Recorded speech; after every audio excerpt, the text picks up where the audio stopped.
महत्त्वाची घडामोड मुंबईतून विल्सन जिमखान्यासाठी आम्ही गिरगावकर संस्थेकडून आज मोर्चा काढला जाणार आहे। दुपारी 1 वाजता आझाद मैदानावर विराट मोर्चाचं आयोजन करण्यात आलंय।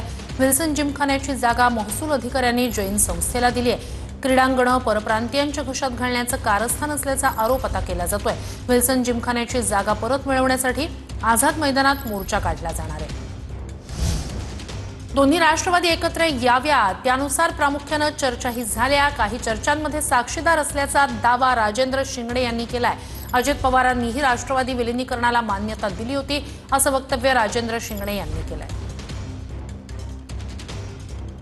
त्यामध्ये एकत्र यावं अशा प्रकारे वरपासून खालपर्यंत नेत्यांची आणि कार्यकर्त्यांची सुद्धा इच्छा होती। त्या संदर्भात काही चर्चा सुद्धा प्रामुख्याने झालेल्या आहेत। काही चर्चांचा मी सुद्धा साक्षीदार आहे। दादांनी सुद्धा या विलीनीकरणाला मान्यता दिली होती असं मला त्या ठिकाणी जाणवतं। आमच्या पक्षाचे नेते माननीय जयंतराव पाटील साहेब असतील यांच्या पुढाकारानं काही जण त्या ठिकाणी प्रयत्न करत होते। येत्या 12 तारखेला या संदर्भातली घोषणा दादा किंवा इतर जण करणार होते। आजही सगळ्यांची इच्छा आहे की दोन्ही राष्ट्रवादी व काँग्रेस पक्ष भविष्यामध्ये एकत्र येऊन एका झेंड्याखाली सगळ्यांनी काम करावं।